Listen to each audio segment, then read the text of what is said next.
So இப்போ நம்ம discuss பண்ண போகிறது வந்து ஷெடியூல் 1 அண்ட் ஷெடியூல் 2 ஃபஸ்ட் எடுத்தோன்னே ரிவைஸ் பண்ணிடலாம். ரிவைஸ் பண்ணிவிட்டு ஒரு தடவை எக்ஸ்பிளைன் பண்ணிடுறேன். நீங்கள் ஒரு தடவை அதை ஃபுல்லாக பை ஹார்ட் பண்ணுங்கள். அதுக்கப்புறம் வில் கோ டு ஷெடியூல் 3.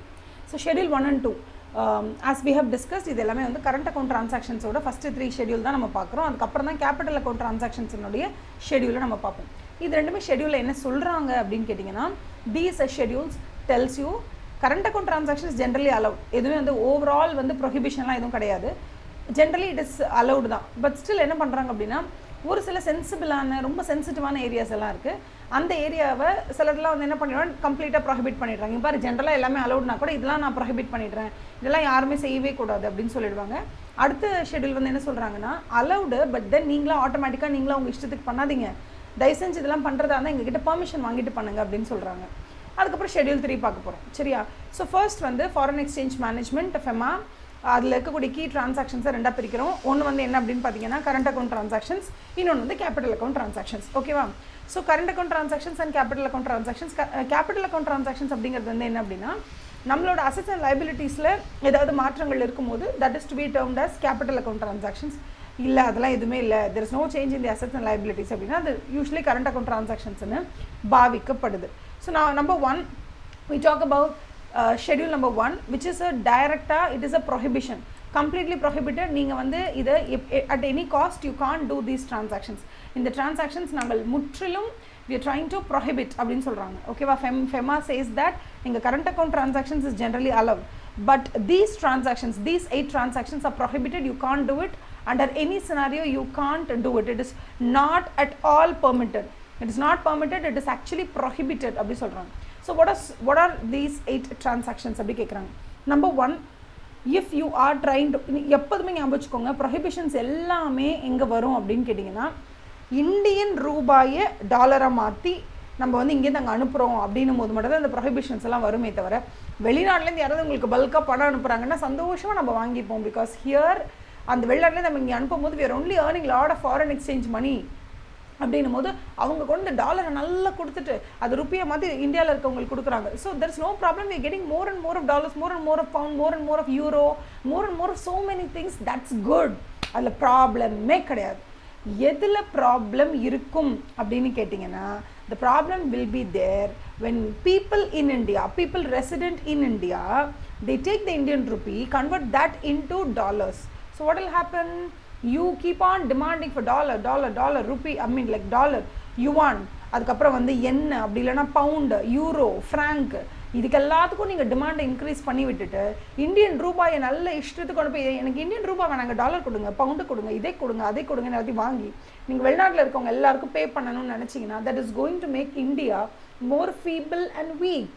நம்ம ரொம்ப வீக் ஆகிடுவோம். நம்மக்கிட்ட ஃபாரின் எக்ஸ்சேஞ்ச் எவ்வளோக்கு எவ்வளோ நிறைய இருக்கோ அந்த அளவுக்கு மற்றவங்களோட grip, தட் இஸ் மற்றவங்களை ஆட்டி படைக்கிற அந்த grip நம்மக்கிட்ட இருக்கும்.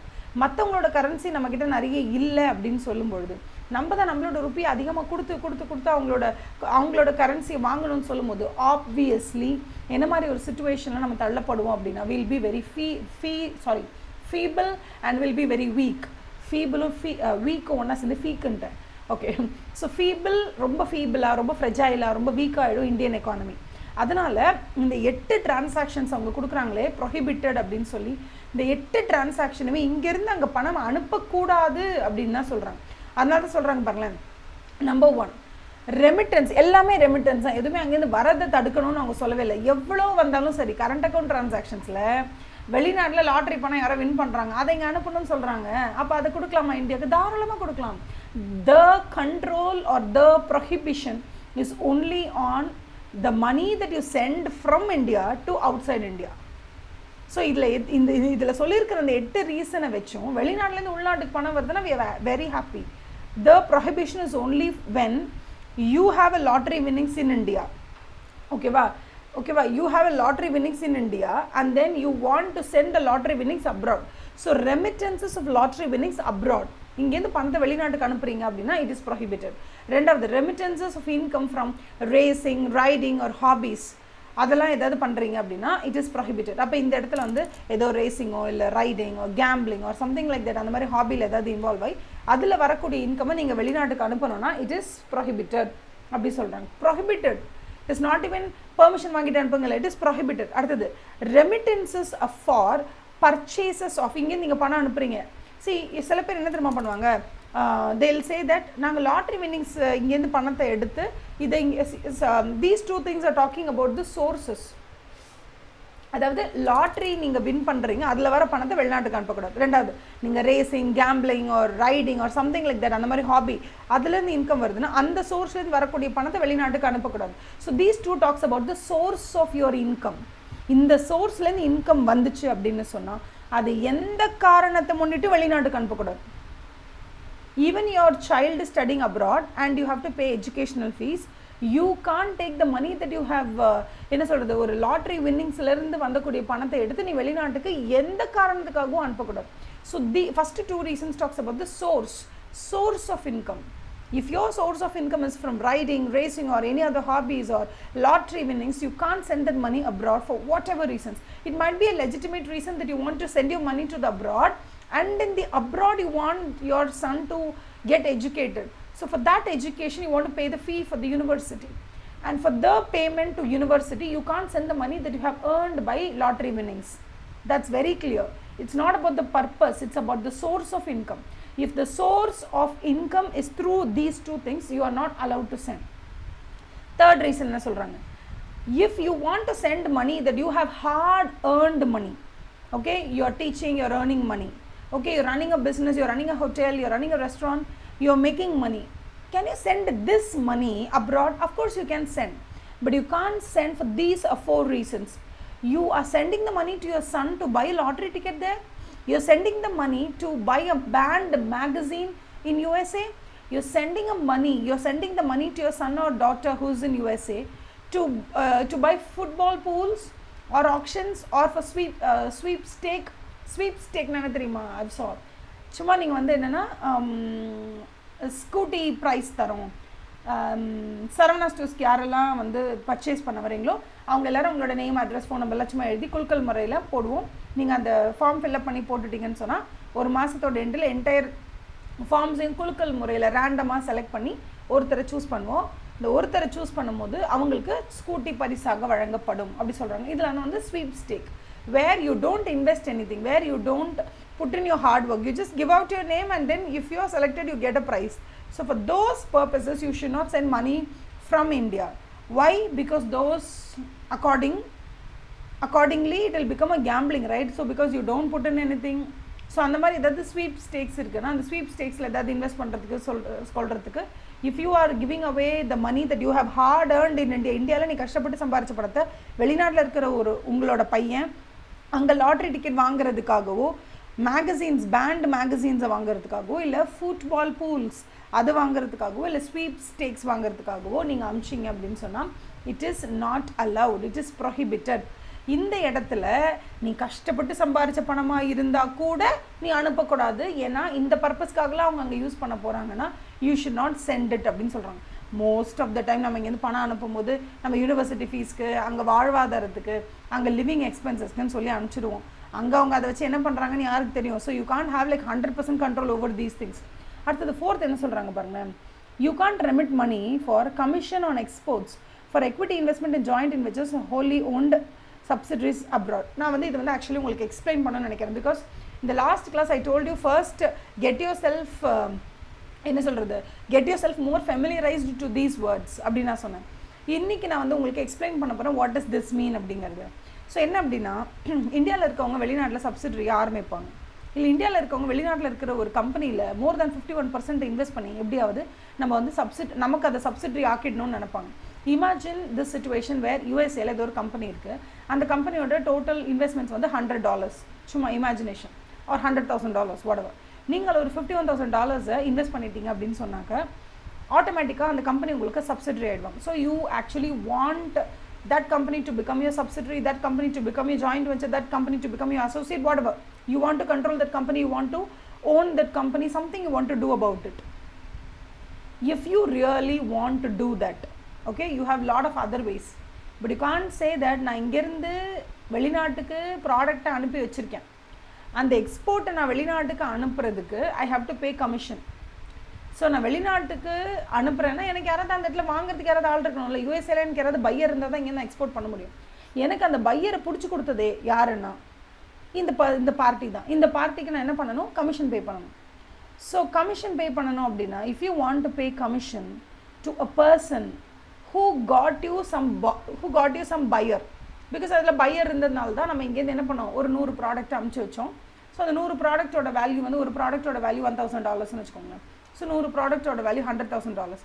ஸோ $100,000 ஒரு 2% 3% நான் கமிஷன் பே பண்ணணும். அப்போ என்ன ஆகும், $3,000 $4,000 ப்ராபப்ளி ஒரு 10% கமிஷன் பே பண்ணுறேன்னு வச்சுக்கோங்க. அப்போ $10,000 நான் யாருக்கு பே பண்ணணும் இப்போ கமிஷனாக, I have to pay to that company.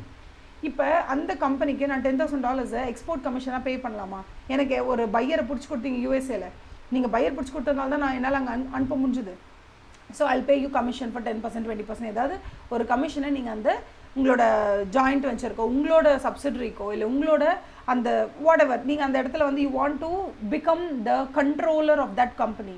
So அந்த கம்பெனிக்கு நீங்கள் ஜாயிண்ட் வெஞ்சர் ஹோல்டராக இருக்கலாம், இல்லைனா வந்து wholly owned subsidiary whatever it is. அங்கே உங்களோட இன்வெஸ்ட்மெண்ட்டை இன்னும் நீங்கள் இன்க்ரீஸ் பண்ண நினைக்கிறீங்க. சம்டைம்ஸ் என்ன நீங்கள் ஒரு 20% இன்வெஸ்ட்மெண்ட் வச்சுருப்பீங்க. You want to increase the investment from 20% to 50%. Are already நீங்கள் ஒரு 51% ஸ்டேக் ஹோல்டராக இருப்பீங்க. அந்த 51 70 ஆக்கணும் 80 ஆக்கணும்னு நீங்கள் நினைக்கிறீங்கன்னு வச்சுக்கோங்க. அப்போ எப்படி நீங்கள் அந்த இன்வெஸ்ட்மெண்ட்டை வந்து இன்க்ரீஸ் பண்ண முடியும்? இப்போ நீங்கள் வந்து I want invest in a company in USA. So நான் அதுக்காக ஒரு $20,000 அனுப்புகிறோம், $30,000 அனுப்புகிறோம் அப்படின்னு நீங்கள் சொன்னீங்கன்னா RBI என்ன சொல்லிடுவாங்க, no it is not allowed because it is a capital account transaction, how can you send it? Capital account transactions எல்லாம் பயங்கரமான ரெகுலேஷன்ஸ்க்கு உட்பட்டதாச்சு.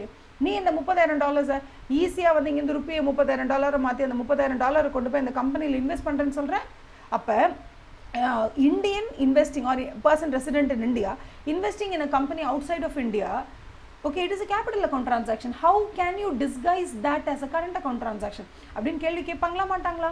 இப்போ இவங்க என்ன பண்ணுறாங்கன்னா, இந்தியாவில் இருக்கவங்க என்ன பண்ணுறாங்கன்னா, வெளிநாட்டில் இருக்கக்கூடிய ஒரு கம்பெனியில் அவங்க அதிகமாக இன்வெஸ்ட்மெண்ட்டை பண்ணணும் அப்படின்னு நினைக்கும் போது, நான் இன்வெஸ்ட்மெண்ட்டுக்காக $5,000 தரேன் $10,000 தரேன் அப்படின்னு இந்தியாவில் இருக்கிறவங்க சொல்லும் போது ஆட்டோமேட்டிக்காக RBI கேட்குறாங்க, என்னது இது ஒரு கேபிட்டல் அக்கௌண்ட் ட்ரான்சாக்ஷன், இதுக்கு நீ என்கிட்ட பர்மிஷன் வாங்கணும், அது இதுன்னு ஏகப்பட்டது சொல்கிறாங்க. அப்போ உடனே இவங்க என்ன பண்ணிடுறாங்க, குறுக்கு புத்தி என்ன பண்ணுறாங்க தெரியுமா? ஆக்சுவலாக அங்கே வெளிநாட்டில் இருக்கக்கூடிய எங்களோட பார்ட்னர் ஒருத்தவங்க இருக்காங்க, அந்த பார்ட்னர் கம்பெனி பேர் வந்து XML கம்பெனி. அந்த XML கம்பெனி வந்து என்ன பண்ணுறாங்க அப்படின்னா, they are into some business. So we have already bought ஒரு 20% of the ஷேர் ஹோல்டிங் நாங்கள் அந்த கம்பெனியில் வாங்கிட்டோம். So they are a very good alliance for us. நாங்கள் ஜாயிண்ட் வெஞ்சர் பண்ணுறோம், வாட் ஏதோ ஒரு கதை சொல்லிவிட்டு அவங்க தான் எங்களுக்கு ஒரு பையரை பிடிச்சி கொடுத்தாங்க.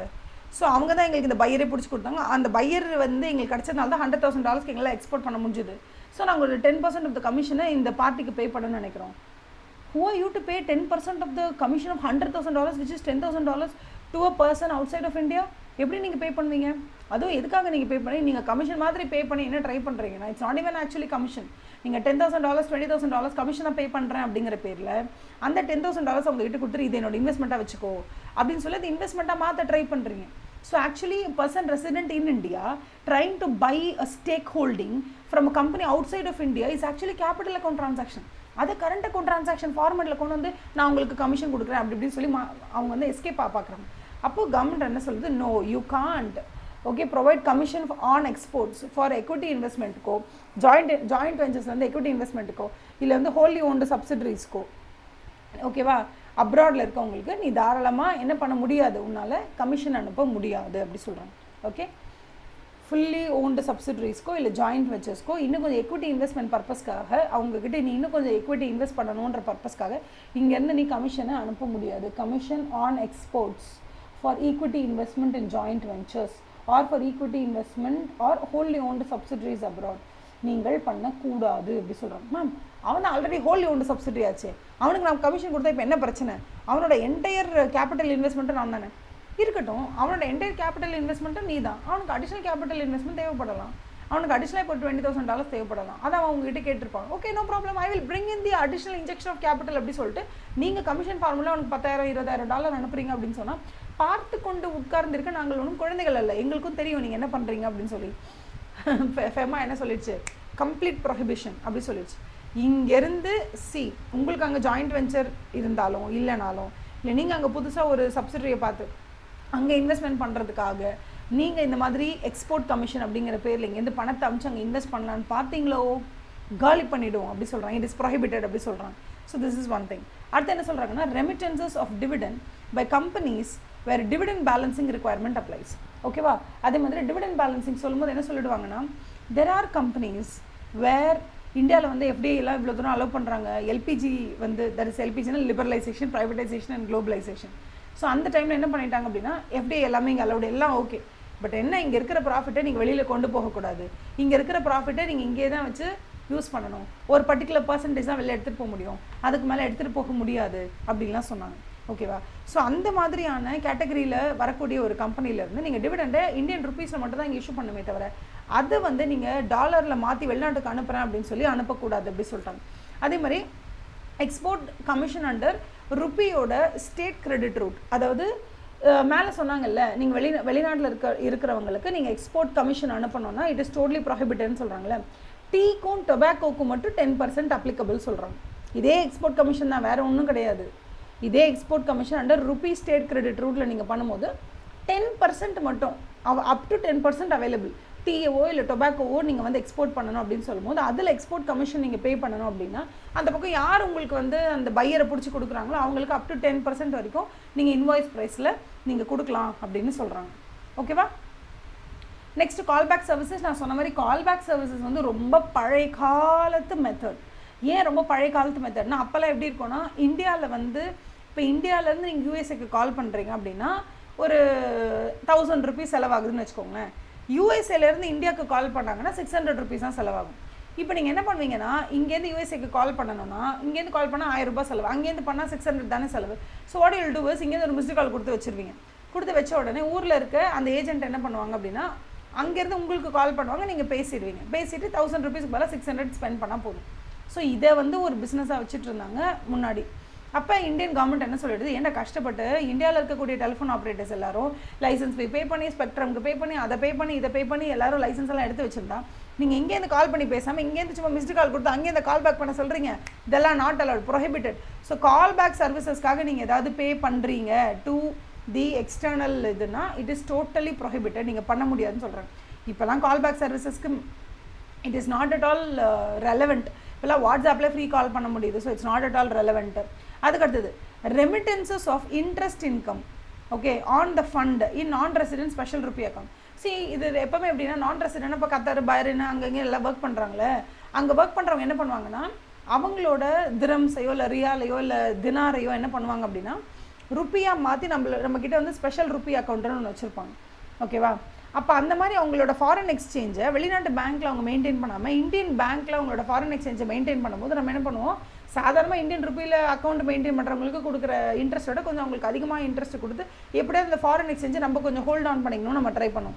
அந்த மாதிரி நான் ரெசிடென்ட்டோட ஸ்பெஷல் ருப்பி அக்கௌண்ட்டுக்குன்னு ஒரு சில சலுகைகள்லாம் இருக்குது. ஏன் இருக்குது, ஏன் சலுகைகள்லாம் இருக்குது அப்படின்னா, ஏன்னா நீ அந்த பணத்தை நம்மக்கிட்ட மெயின்டைன் பண்ணணும், அதுலேருந்து வரக்கூடிய இன்ட்ரெஸ்ட் இன்கம் நீ இதிலே மெயின்டைன் பண்ணணும். அதை விட்டுட்டு நான் திருப்பியும் பணத்தை வந்து விட்ரா பண்ணிப்பேன் அப்படின்னா what is the purpose of giving them the special treatment இல்லை. அதனால் என்ன சொல்கிறாங்க, ரெமிட்டன்சஸ் ஆஃப் இன்ட்ரெஸ்ட் இன்கம்மை ரெமிட் பண்ணணும், அதுவும் ஃபாரின் கரன்சியில் அப்படின்னு சொன்னீங்கன்னா so that is totally prohibited. அதுவும் எங்கேருந்து, நான் ரெசிடென்ட்டோட ஸ்பெஷல் ருப்பி அக்கௌண்ட்டுக்கு மட்டும் தான் ப்ரொஹிபிட்டட். மற்றபடி என்ஆர்ஐ மற்ற ஃபார்மேட்டில் அக்கௌண்ட் ஓப்பன் பண்ணி வச்சுருக்காங்கன்னா அதுலேருந்து அவங்க எடுத்துக்கிறதுக்கு they all have all the rights. But non ரெசிடென்ட்னுடைய இங்கே ரெசிடென்ட் இல்லை, அவங்க வெளிநாட்டில் இருக்காங்க, person resident outside of India, தான் non resident, person resident outside of India, அவங்களுக்குன்னு ஸ்பெஷலான சில ஃபீச்சர்ஸ் எல்லாம் கொடுத்து அவங்களை எப்படியாவது இந்த இடத்துல கொண்டு வந்து அந்த திரமையோ தினாரையோ ரியாலையோ எல்லாத்தையும் எடுத்துகிட்டு வந்து ஸ்பெஷல் ருப்பி அக்கௌண்ட்டில் வச்சுருப்போம். அப்போ அவங்களோட இன்ட்ரெஸ்ட்டை இதிலேயே மெயின்டைன் பண்ணிகிட்டே இருக்கணும். அதுதான் நமக்கு வேணும். அவங்க அதுலேருந்து வெளியில் எடுத்துகிட்டு போகிறேன், நான் இன்ட்ரெஸ்ட் இன்கம்லாம் வெளியில் எடுத்துக்குவேன், சும்மா பேசிக்காக ஒரு ஃபண்டை மட்டும் தான் இங்கே வைப்பேன் அப்படின்னா அப்போ நம்ம அவங்களுக்கு எதுக்காக அதிக இன்ட்ரெஸ்ட்டோ இல்லை அவங்களுக்கு எதுக்கு வந்து நம்ம ஸ்பெஷல் ட்ரீட்மெண்ட் கொடுக்கணும், தேவையே இல்லை. ஸோ இதில் தான் ப்ரொஹிபிட்டட்னு சொல்கிறாங்க. ஒரு தடவை இதை ரிவைஸ் பண்ணிக்கோங்க. ஓகேவா?